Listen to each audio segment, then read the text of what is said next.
and welcome to the Rob Moore's Leadership Untitled Podcast, the show that gets experts in the world of leadership and or L&D to share their experiences and insights and thoughts with you guys, so hopefully you can avoid some of the traps that we've fallen into ourselves. My guest this week is Solomon Onaolapo. Solomon is the founder of Pi Radio and he's a fundraiser and a director at Rising Stars. I met Solomon just over 12 months ago when looking around for podcast studio providers, and I was really impressed by the example he was setting, not only within his company, but also for the wider community around him. He does more than just radio services. He's passionate about providing opportunities for local children in the form of work and skills, experiences. Opportunities that he maybe didn't have himself. So, time to explore all of that and more as I welcome Solomon to the podcast. Here we go. Hi, Solomon. Thanks for joining me today on the Leadership Untitled Podcast. How are you? I'm fine, thank you, Rob. Good stuff. So thanks for agreeing to come on. Now, obviously, me and you've known each other for, I think it's just over a year ago now. And obviously at the time I was looking at a kind of podcast hosting for the different company, the previous company I was with.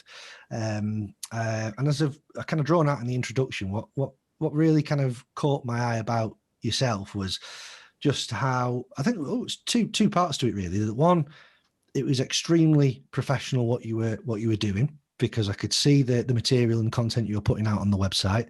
And it's indeed, actually, I can give you credit for the fact that I'm not only doing this as a podcast, but also recording it and publishing that as a video as well.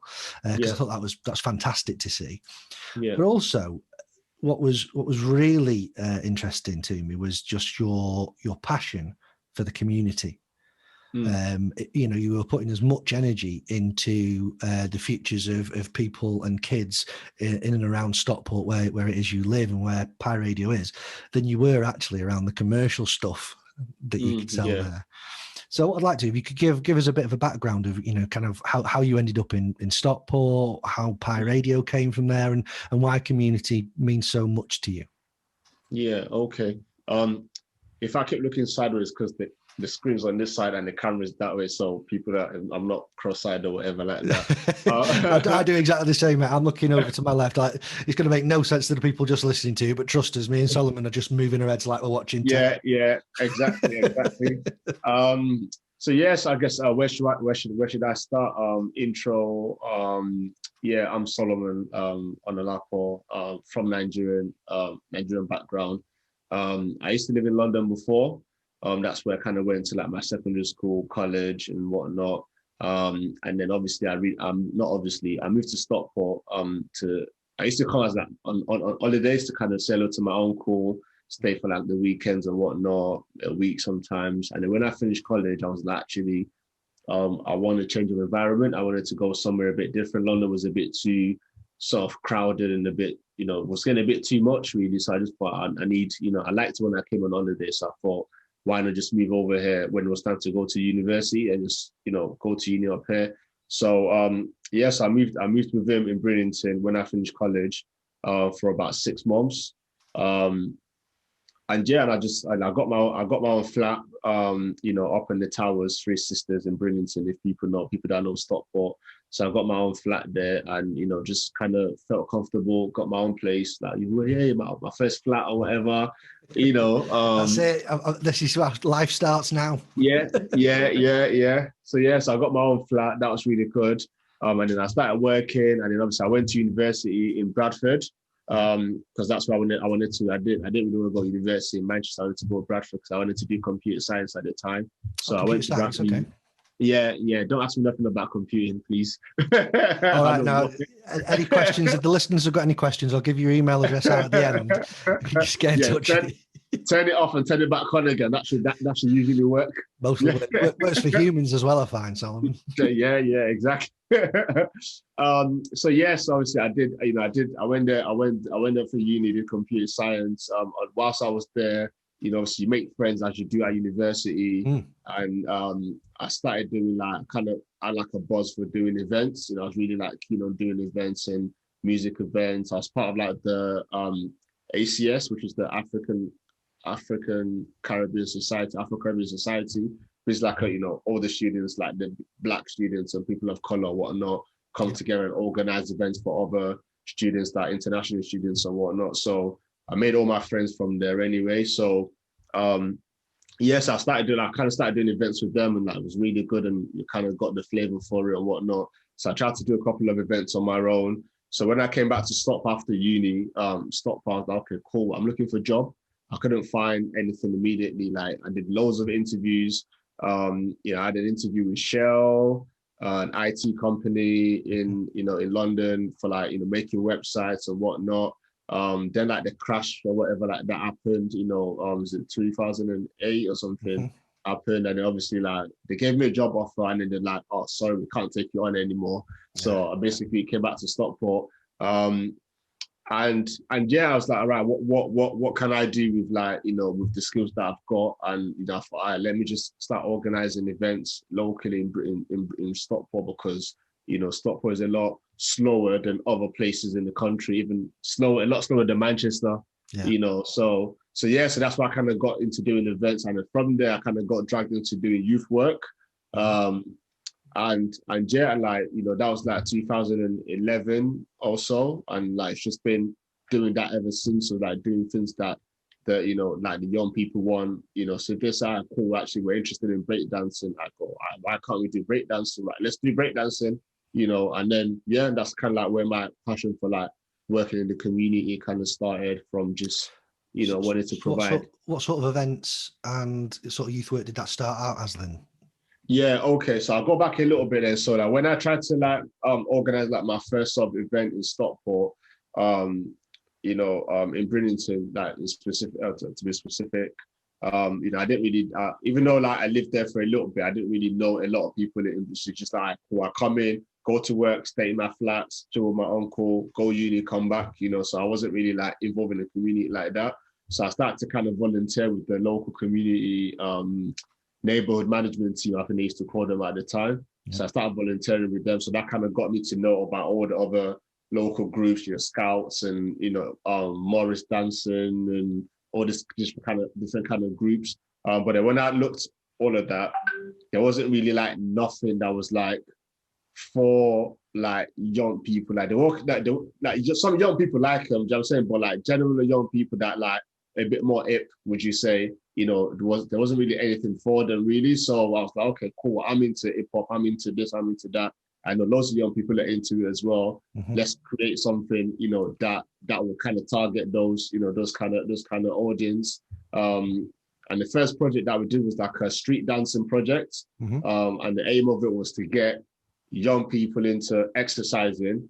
Because I think there was a thing around obesity, people being fat at the time, or people are still whatever. But there was something about trying to get people. What are you trying to say, Solomon? I know lockdown's been tough on me, but what you say? Right, me, trust me, I'm going through it as well.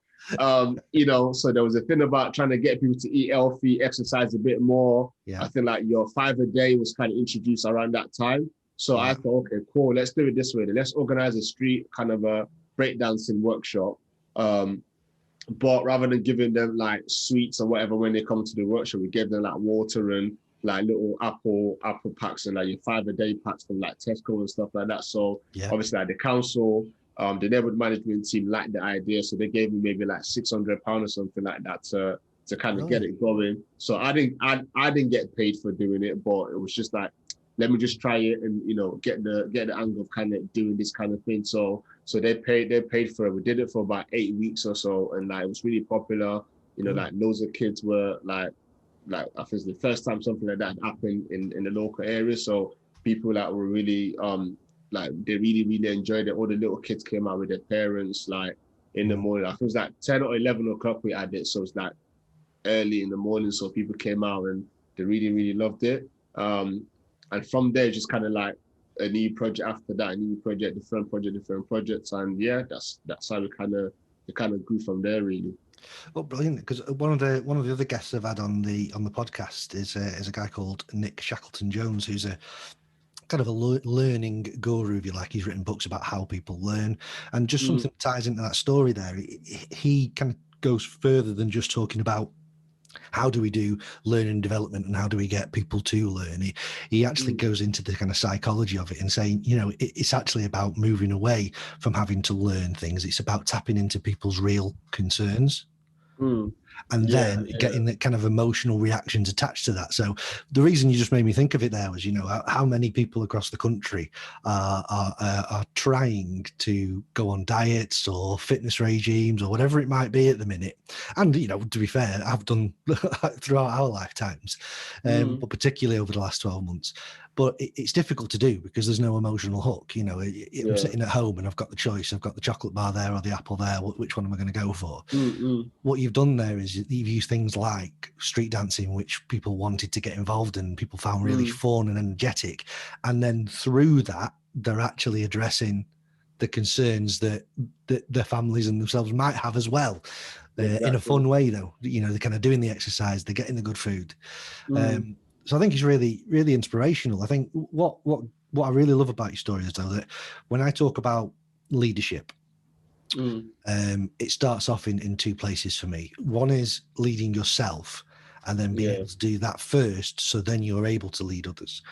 Now, your story that you shared with us there around actually, well, first of all, deciding that London wasn't for you at that time and moving up to the north because of it was crowded and the opportunities and all that sort of stuff. And then obviously again, in terms of the setbacks of the market in the late 2000s, when you could no longer get onto those schemes and those roles, and they were pulling them left, right and centre. Lots of people in those circumstances would go, why me? What's going on here?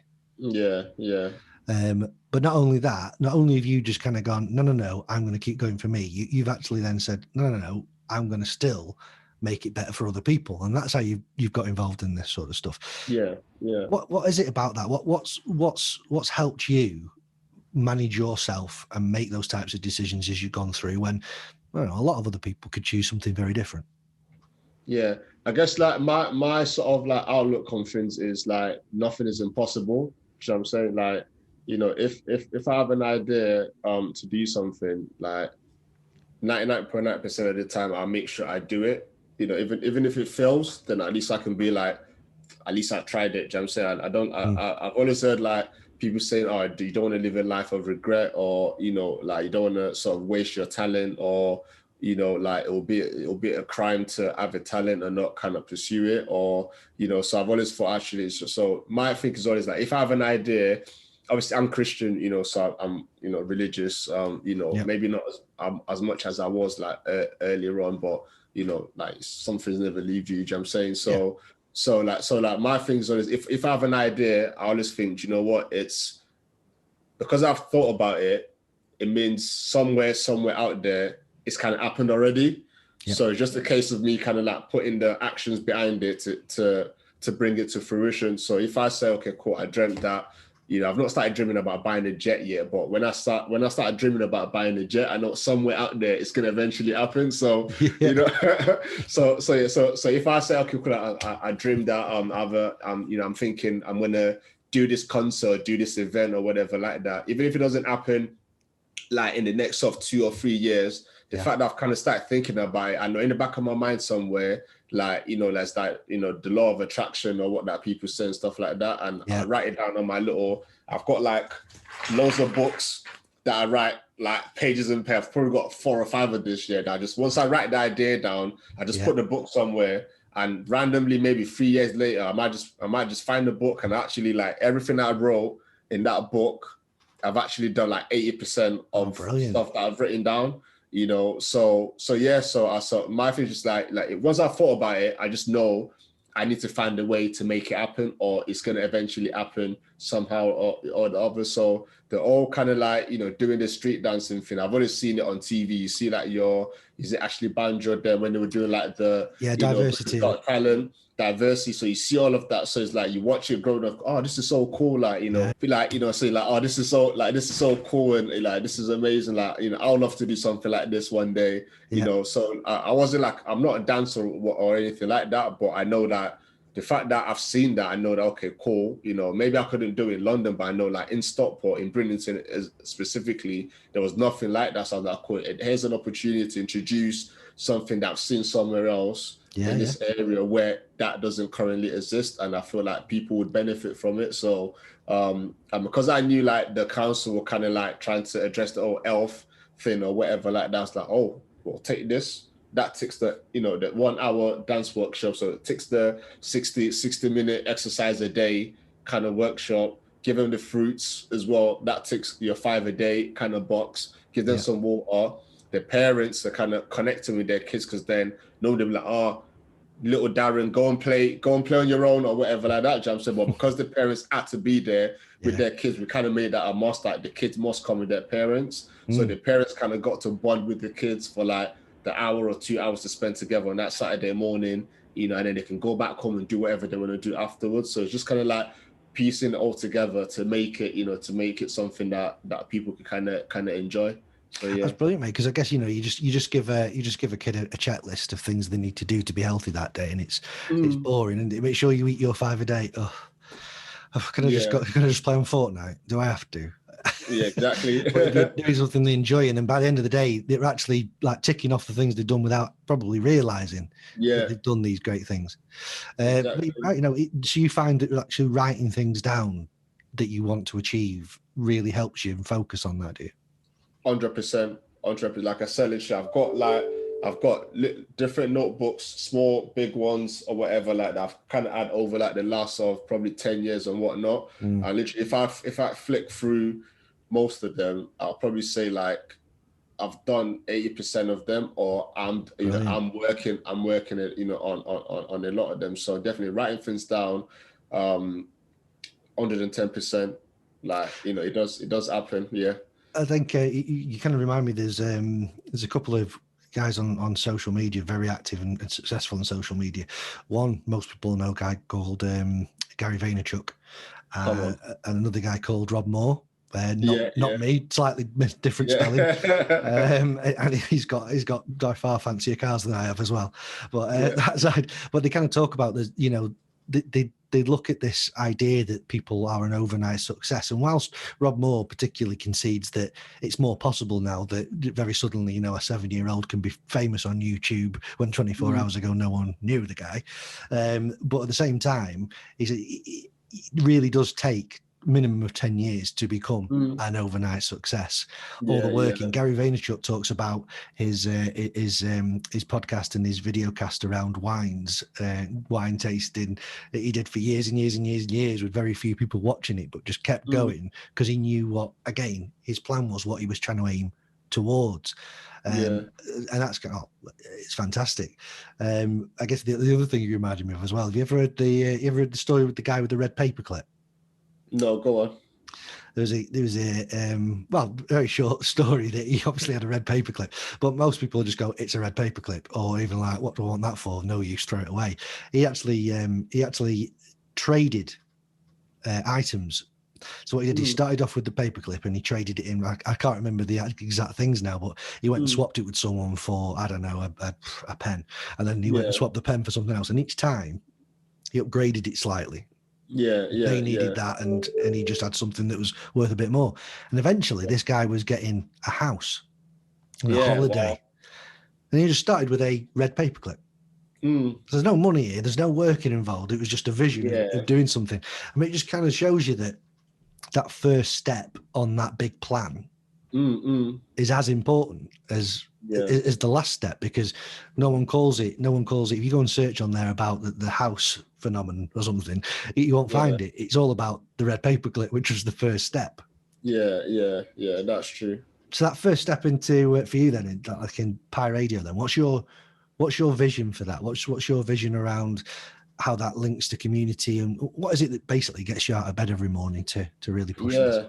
All right, I'll take another step back then before going to Pi Radio. So Pi Radio actually, so like the main organization that started like in 2011 after we kind of started the dance projects and whatnot and started doing different projects, was called Rising Stars. So that was like the main organization. And it was like 5 years later that Pi Radio came. Pi Radio was basically like a project, the same way we did our dance projects and music projects and whatnot. Pi Radio was like, all right, the kids were like, okay, cool. What happens with, we've been doing music workshops in different sort of out to reach communities in Stockport and Manchester and whatnot. And then the kids were like, okay, cool, we've made all this music. What happens next? What do we do with the music? Some radio stations are not going to play our music, because they will say we're kids or we're not professional enough or whatever like that. So what happens with it? So now just like, well, we'll start on radio station then, kind of thing, and then I kind of started doing the research about it and looking at other radio stations in London or whatnot, and like, Manchester or whatever. And then literally just started like on a little table, little mixer, literally just playing it, on the internet or whatever, and the DJ started coming in like, oh, I can have a 1 hour slot, I can have a 2 hour slot, and then what started like as a little mini project kind of became what's almost kind of like our main thing that everybody kind of knows us for, Pirate Radio now, rather than knowing us as Rising Stars kind of thing. So that's where all of that kind of came from. And I guess the whole idea about the radio station is providing opportunities really, like, for young people, to, a young kid that's like 13-year-old making music, the way where we started Rising Stars in the corner of the house, or going to like the local youth clubs to make music, having a platform where they can play they can get their music played. Do you know what I'm saying? So whereas if you'd gone to other radio stations without saying that, they would have been like, oh no, we can't play that, but we try our best, provided the music is presented in the right way, and obviously like no swear words in it, you've done a clean edit, the mix actually sounds good or whatnot. Like we tend to play like 90% of the music that people send in to us. So, we get the young 13-year-old, 14-year-old coming in, showcasing their music. They come in with their parents. Their parents are so happy, like, oh wow, my son's on the radio, and the kids are coming. They're so excited, like, oh, I'm gonna be on the radio, and so like you see their face when they come in, and so they're so excited to be here. So to them, we're like their version of like BBC One Extra or something, or Radio One, because they're like, well, we don't know if we're gonna get there, but at least for the level we're at right now, we've got a radio station that's relatively popular on Instagram, and we've got a decent following. We're on DAB now as well. Awesome. that actually like plays my music and gives me that feeling of being on One Extra, like the artist that they look up to. And we then encourage them to say, actually, if you do keep on the right track, and you keep writing on your music, keep working on your music, keep going to all these different youth projects and going studio time and whatnot, 3-4 years down the line, you might be able to progress from here and go to those BBCs, and the One Extras and whatnot, and do your own tours, because you've put the hard work, the foundation from the beginning. So yeah, I guess like in a nutshell, that's kind of like what kind of like makes us still still be here. And have you written that down? So you talk about 80% of the stuff you write down you do. So have you written down that you want to take over or overtake rather at One Extra and all that? Write down. Yeah. I probably should put that on there. Yeah, but I mean, like our main like strapline or whatever is like, we say like we're Manchester's #1 youth-led radio station, which I'm saying, for like music, entertainment, news and culture. So those are like the main things that we wanna focus on. And I think really, like, out of all the radio stations, I think, when you ask the kids that, the kids that actually matter, that listen to us, like, what radio stations do you know from Manchester? I'm pretty sure like a huge number of them would say, Pirate Radio is the radio station for us. So we, like, obviously we're not as big as the One Extras yet, but I think, Rome wasn't built in a day, where like I said, you got to do your 10,000 hours, which is 10 years or whatnot. So we're just in our year 6 this year. So, so we're on our way to, to get into that 10,000 hours. So I guess once we get there, then obviously like we'll set new goals and whatnot. But we're doing all right, I guess. Yeah. Well, you are, mate. I mean, to be fair, there's so many stats around how many new starts and companies and young businesses fail after the first or second year. The fact that not only are you still running, but you're running successfully, and you're staying true to the reasons why you started up in the first place. Because listening to you speak there, it's very much, it almost felt like it's a scaled up version of what you were doing with the dancing and the fruit.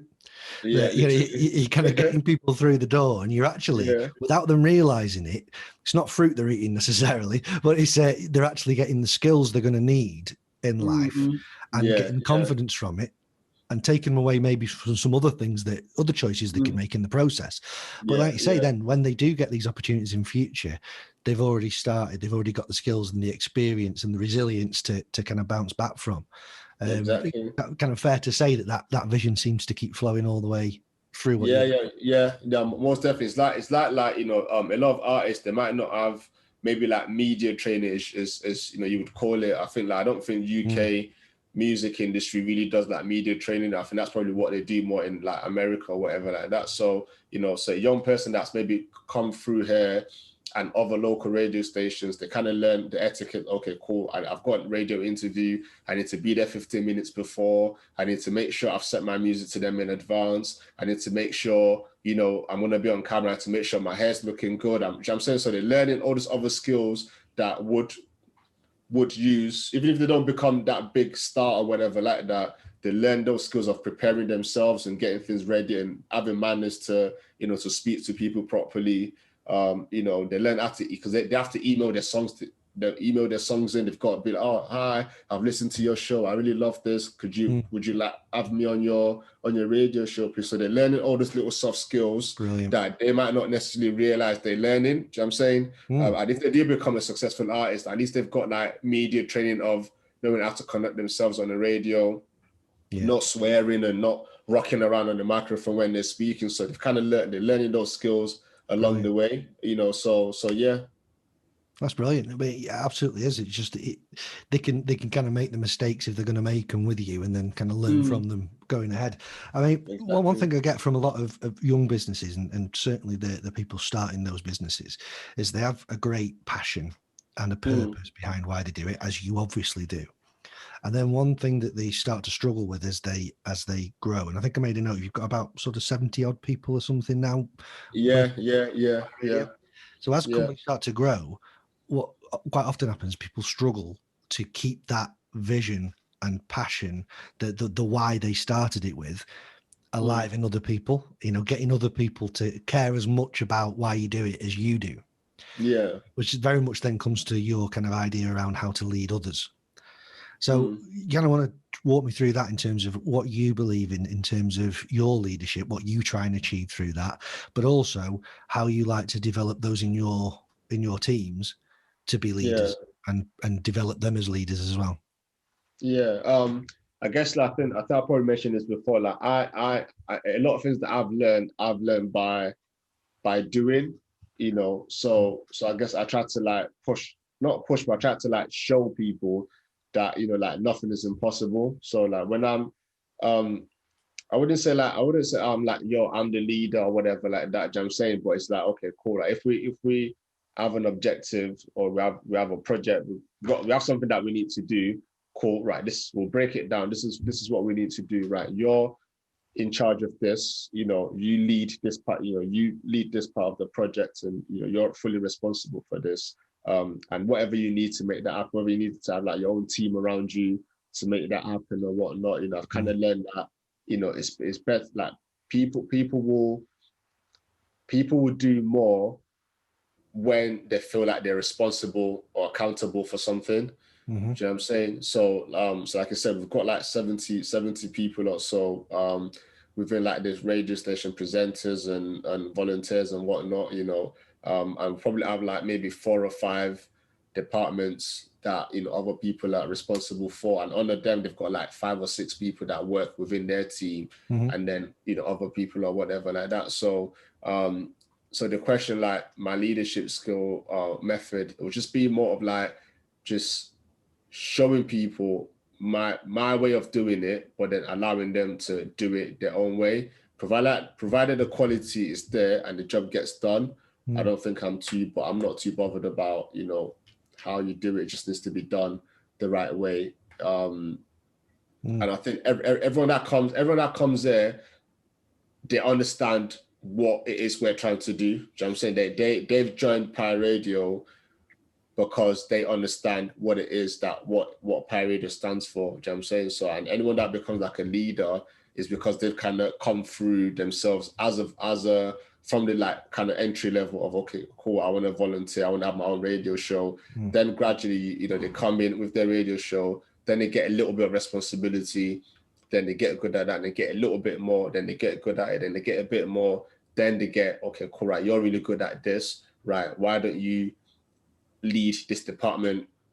You know, because they've been through like from the foundation of it, they understand what needs to get done and how to kind of help other people coming in as well. So that's the way we've kind of like, you know, we've kind of done it. So so for a while it was just kind of like me and one or two other people that were kind of doing it, you know, and then slowly like, you know, we got other people in, and then we kind of just started promoting people into positions of power and stuff like that, and then they started bringing more people in, you know. So it's just been growing like that, really.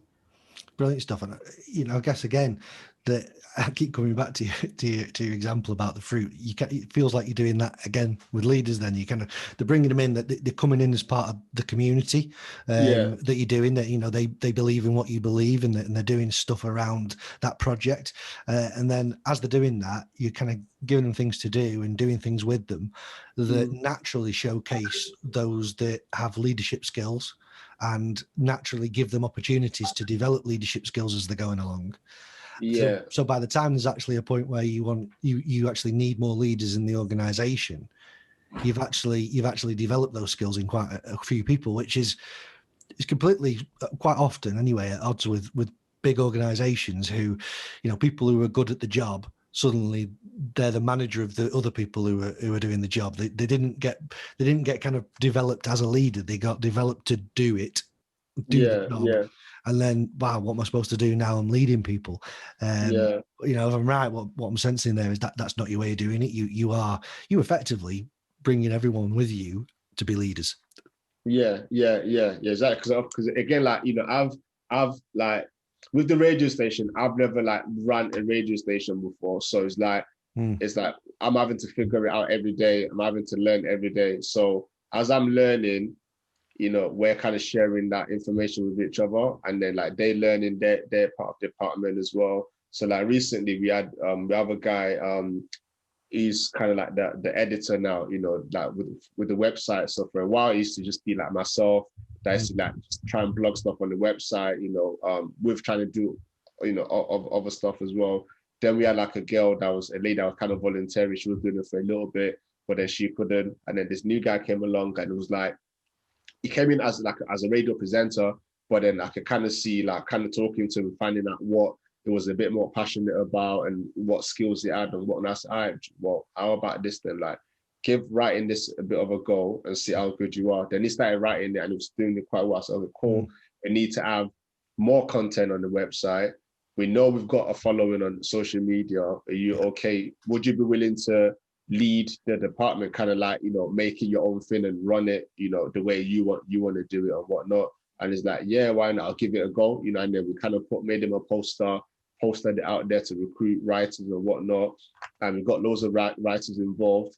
And now, like, from probably not managing anything before, he's now got a team of like 8 people or so that kind of like, you know, that he's kind of managing. And obviously he's having to kind of learn his own sort of management method and whatnot. You know, I call add me to the WhatsApp group, and then like if I see that, okay, cool, maybe, you know, a bit of motivation is needed in the group or whatnot, I might just like pop in, hey guys, you guys are doing an amazing job, like sick, jump any problem, let me or this person know. What report, like let him know first, but worst case let me know, just so that at least it feels like he's supported. But then before I put that message in the group, I kind of let him know, so it's not like I'm trying to go above his head to kind of like, you know, undermine his authority in the group or whatnot. Do you know what I'm saying? So I'm having to kind of learn myself to think, okay, cool, like if I'm making this step, does that increase his confidence as the leader of that team, or does that undermine his power or whatnot? And if it doesn't, I just kind of like have a private conversation with him first to be like, do you know what,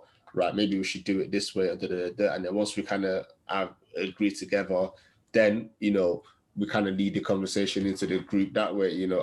And I learned that from one of my uncles actually, because he was the pastor of a church. So, Okay. you know, I kind of learned that from him. Being around him is like, okay, if you want to try and get your message across, rather than, you know, like that, you need to kind of have like your little subgroups first, and you know, kind of let people understand the message, the reason why you're trying to do something. Then when you present the information, because everyone's kind of like along with you on the journey to understand it, they're more likely to support what it is that you're trying to do, you know. So so yeah. So people Long care. story, but No, hopefully it's a that good one. answers. No, it's really good. People care about what they're involved in, very much so. I mean, the framework that I developed called C12 Leadership starts with that. You know, I think the mistake that so many managers and leaders make, and you know, it's a trap that people fall into rather than a deliberate mistake, is that we're pushing so often for results that we link performance to results. So unless you've got the results, you haven't performed. And so therefore then we have to try and manage that performance, and we do that with one-to-ones that become all about your performance and have you got the results, and we have a load of vision there that we create values for, and those values are very much brought in as an afterthought to again try and get us to do what they want us to do to get the results. Whereas if you start in a different way, and that really is for me the kind of root of disconnection, that people don't connect to that vision then because it didn't start with it and it's all about the results. Whereas your way of doing it and kind of linking to the framework is it's all about setting a vision, having a set of values that link to that vision, and a set of behaviors that everyone signs up to, or standards that link into those values, and then creating the rest of it together. Actually inviting people in to say, how are we going to achieve it? How are we going to measure ourselves? What does success look like? And then on the back of that, decide what do we need to do? How do we need to learn, or what do we need to learn to actually support all of that? There's a couple of things that kind of again came to mind as you were talking there. That Graham Wilson, actually, who was on one of the episodes of the podcast, is a kind of leadership expert. He talks about it's one of the things that you don't do at school. You're actually taught not to work together on things quite often. You know, how often, if you're at school and you got set a question or you were doing an exam, if you just turned around and started trying to solve the problems with somebody else together, it wouldn't be a good thing. So we're actually forcing you to go and try and do it on your own. Which I think is a trap that leaders fall into. I'm the one who needs to solve this.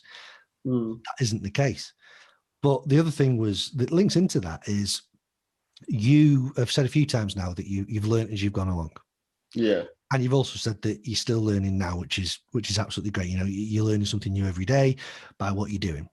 And you're trying to impress that upon the leaders below you as well. So you're role modeling the way that you lead, but also setting a kind of leadership standards way of them leading as well.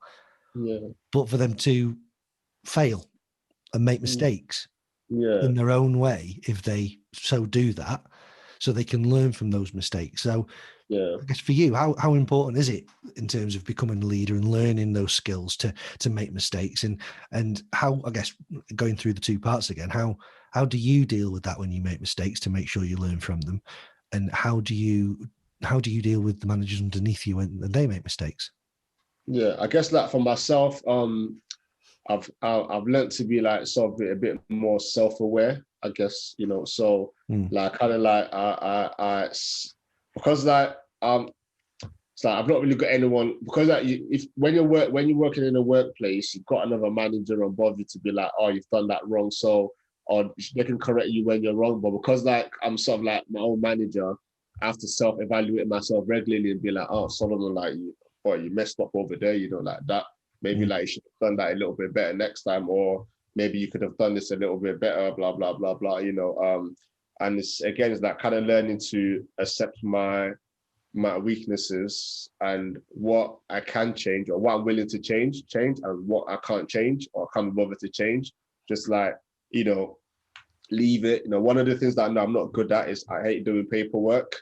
You know, admin stuff kind of like bores me to death, and you know, it's you know, so I've just kind of learned to like, cool, I don't really want to do it. So I just kind of find somebody that likes doing it and let them get on with it, so that I can kind of focus on the part that I actually do like doing. You know what I'm saying? So it's taking me a while to kind of like understand some of that processes, you know, to be able to do that, you know. So So yeah, so to answer the question, when I make mistakes, I kind of just, I evaluate it and then probably speak to like my wife about it and be like, oh, do you know what I think, what do you think about this situation or whatnot?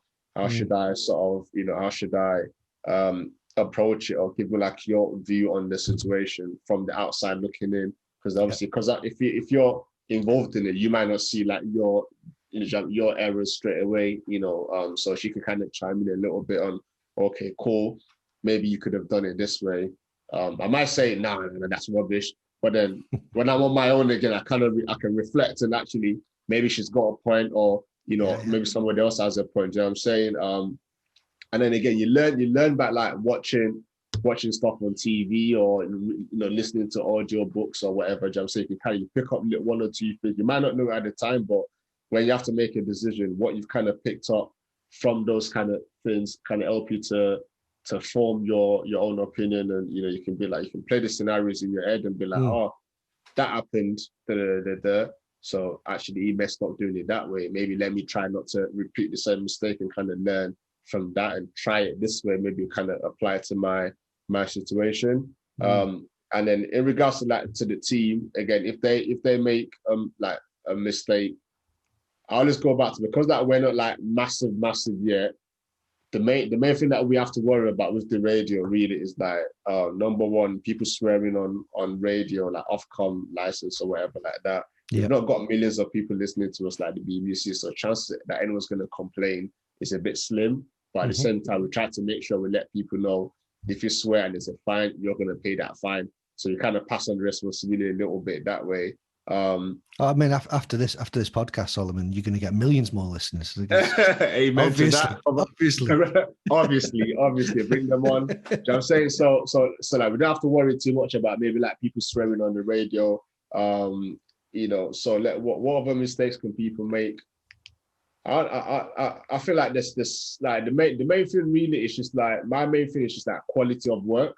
So if we all know what's good, I mean, and we all know what's bad, and I believe that I have sort of some high standards to certain things. So the example I'll probably give is, say like our video editor, for example, edited something. Actually, our social media guy, is only like 16 years old. So he's kind of like having a go at running, because I used to run the Instagram and whatnot, but kind of like, let me leave it, let someone else kind of run it so I can focus on other things. So he's getting the hang of it now. So you might post something and I'll look at it and be like, I wouldn't have done it that way, mate. Like, you could just paraphrase that in a different way, and that would have had a lot more engagement or a lot more impact and whatnot. So I'll probably ring him and be like, text him like, yo, screenshot, maybe don't do it that way next time. But then when I repeat stuff over and over and over and over and over again, and I'm like, yo, like, come on, mate, like, I've given you the examples there, at least like take to one of the examples. Because that they're so young, we just be like, oh, my bad.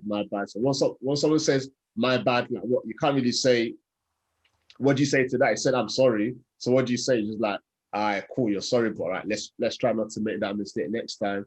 So it's kind of like, rather than like telling them off, it's kind of like just show them other options of doing what we're trying to do. Because I feel, like I said, what we all know, we're trying to work towards being like the #1 radio station. That's like the main aim, is supporting local talents and promoting people and whatnot. So obviously there are different ways of doing that. So just kind of like showing them there are different ways to get to the main aim, rather than like telling them off or whatever like that. So don't know whether all of that makes any sense, but no, it does absolutely. I've loved it all out. So yeah. No, it does absolutely, because I mean, I think the important thing is that especially in a company like your own, or an organization like your own, where people are buying into the purpose and the vision of it, people don't deliberately come in to make mistakes.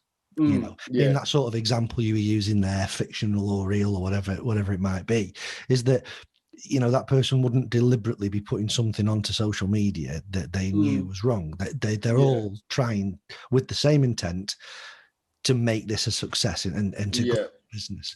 And I think that one of the hardest things then, or the thing that, because of the urgency of business when it's results focused, you've done it wrong, don't do that, do this.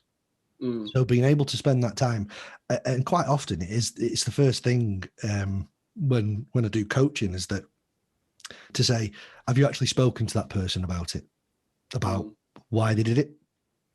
Why they thought that was the right thing to do? Because their thinking aligned with the actual intent is a really interesting thing to explore, to kind of go, okay, well, that solved this scenario, but could that way of thinking actually mean they could make other mistakes elsewhere that I can actually help them with now before they happen? So being able to actually, and just sending those text messages, sending a screen grab, picking up the phone and talking through different options with them and saying, what do you think of these? Is what a lot of leaders don't do.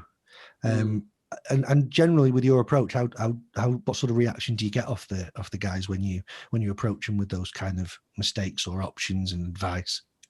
Yeah, I mean, like, they're quite like most of the time people are open to like, I didn't think about doing it that way or whatnot, or like I said, they might just have their own justification for why they've done it, and it might just come down to like a thing of preference, like just maybe like my taste of content, for example, could be different from their taste of content. And it's then left to me to understand, again, going back to the point of, provided like it's achieving what we want it to achieve or whatnot, then maybe like I should just kind of like step back a tiny bit and, not kind of over them whilst they're trying to figure it out. You know what I'm saying? Because the same way I've had to figure a lot of things out, by myself or whatnot, it might just be like dating their transition period of figuring out, and they might, sometimes you just step back, they might try it a few more times and they might actually think, oh, do you know what?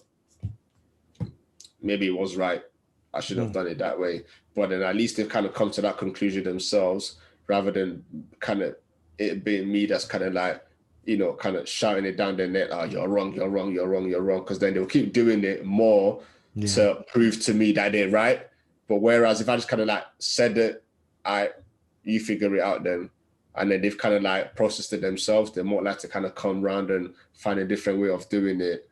Yeah. Which, would not drag on for like 10 more mistakes. They'll probably stop at mistake number 2 rather than mistake number 10 or something like that. Yeah, experiment with a few things. You make me think, the baby doesn't get up and walk because you told it to. And it does it because it kept trying. It sees the benefit of it and it keeps falling over in the process and goes, right, I'm going to try that again until it can do it. And, it sounds a little bit tongue in cheek to compare leadership to a walking baby. But, I think, the psychology of it's exactly the same.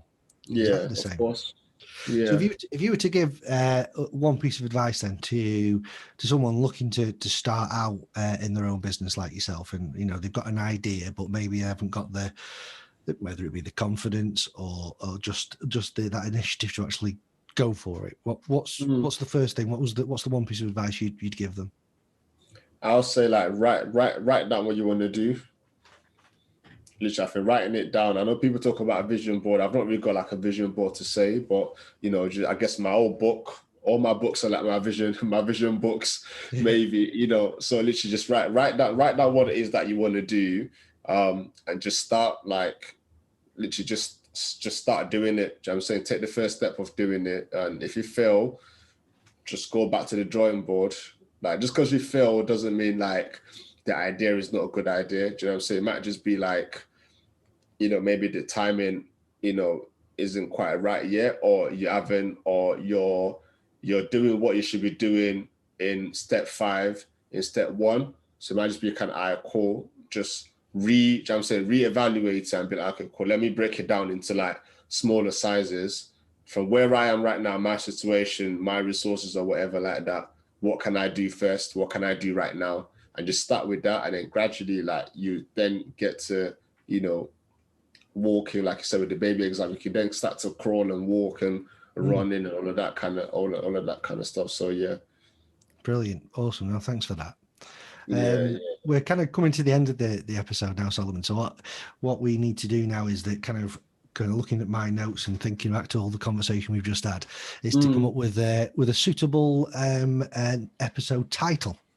Right. Okay. So before I press my ideas upon you, yes, which may not even be necessary, of course. What sort of ideas have you got based on what we've been there? What would you like it to be called? Do you think? don't even know. I think I've blubbed a lot of stuff out at you, so I don't know.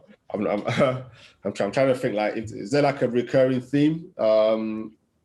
Well, you know, one thing I noted down that you said 2 or 3 times is nothing is impossible.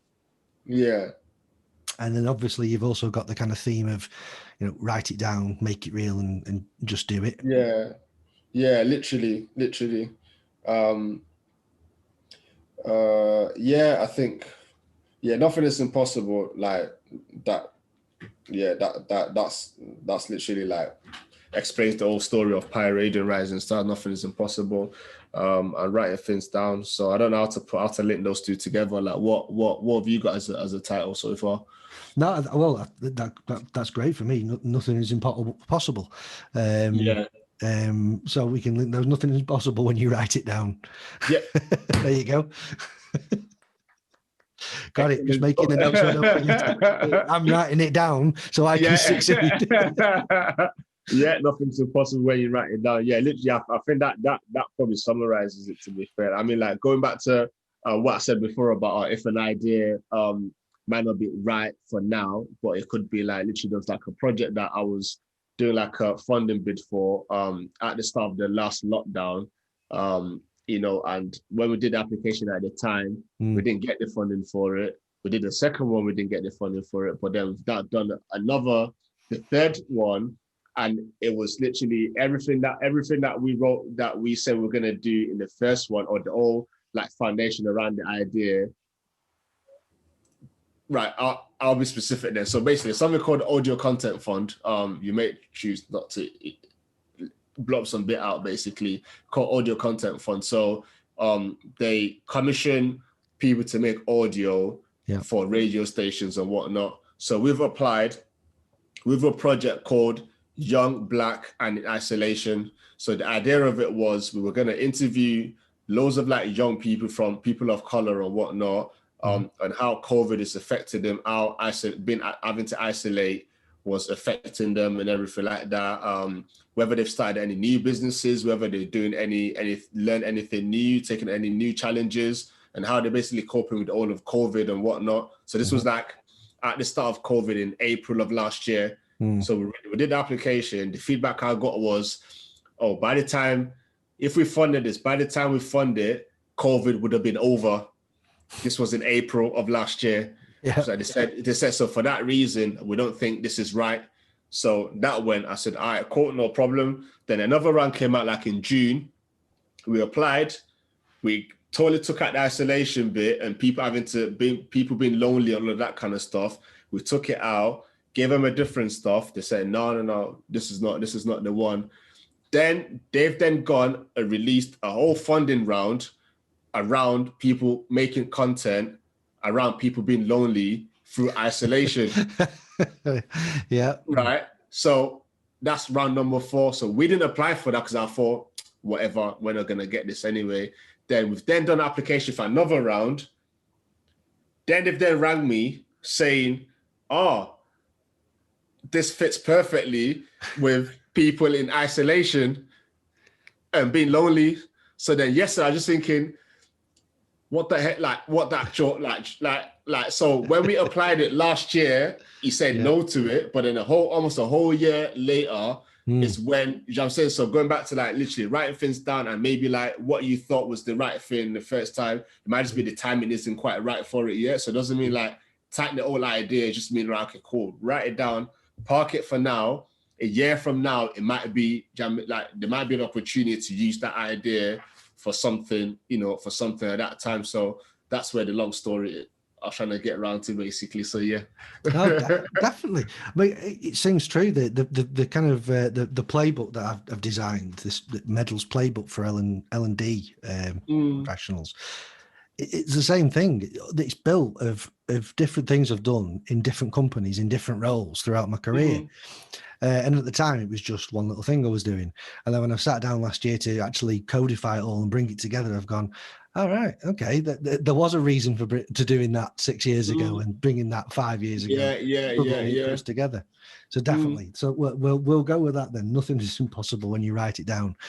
Go for it. You never know when you might come back to it. Brilliant. That's going to be the title of my first book when I write one. Get out there. We'll buy that. I expect an autographed copy. And next time we speak, I expect it to like be a mantra written across the wall behind you. Yeah. Of course, yeah. That's true. Actually, yeah, I should do that. Yeah. Do it. That'd be perfect, mate. Oh, nice one. If people would like to get in touch or try and help out what you guys are doing, or are actually interested in what you guys are doing for themselves and want to get involved, how can they do that? All right. So obviously, again, we have two organizations. Our number one is Rising Stars. So that's literally www.risingstarsnw.com. And then once you go, we're rebranding the website right now. So it's going to look really nice very soon. And you see all of our projects that we've been doing over like the last 11 years and whatnot. And then if you're interested more in the radio side of things, that's pieradio.co.uk, pieradio.co.uk. And yeah, like you can see all the contact information on there. But if you want to reach out to me personally, my Instagram is private, so you can't really get me on there, but I am on Twitter sometimes, which is Solomon RSNW. So Solomon RSNW for Rising Stars Northwest. So you can get me on there or get me on LinkedIn, Solomon Onaolapo on LinkedIn. Probably that might be the best place to get me professionally. So on LinkedIn, you find me on there. You can message me. Message me on LinkedIn, and I do check my inboxes regularly on there, so I'll be able to reply. Yeah. Well, I'll be tagging. I'll tag you into it when we launch the episode anyway, so people will be able to find you through that. But the links that you've mentioned there, I'll make sure go into the show notes underneath as well, so people can don't have to be struggling to get a pen while we're talking about it now, so they can do that. That's perfect. Yeah. That's perfect. Well, awesome. That's awesome, mate. So just thank you very much for taking the time today to get involved in the podcast and share all your thoughts and insights. When I started this, I wanted to make it more than just an academic exercise of talking about how leadership should be or what it's currently like now, and getting people who are really doing it and learning their way and also developing leaders in their organization themselves was a big part of it. So thank you for sharing that story. I really think that so many people will love listening to it and will probably be encouraged to do their own thing. Oh, thank you for getting me on. I don't usually do stuff like this, but it's been fun, and you've been a great host, Rob. So thank you very much. Cheers, buddy. Thank you very much, and we'll speak soon, mate. We'll catch up. All right, nice one. Have a great weekend. Well, it's Wednesday now, isn't it? But weekend is nearly here, so that's the one. Yeah. Not counting it out, though. All right, take care, pal. Bye-bye. Bye-bye. So that brings us to the end of the Leadership Untitled podcast for today. This episode will be called Nothing is Impossible If You Write It Down. All that remains is to thank Solomon again for coming along today and sharing his experiences and insights with us around leadership and his life and career so far, and also you, the listeners, for tuning in. Please don't forget to subscribe so you don't miss future episodes. And if you'd like to get in touch with me, then on LinkedIn, look for Rob Moores or Rob Moores Consulting, and visit the website www.robmoores.com. Until next time, thank you.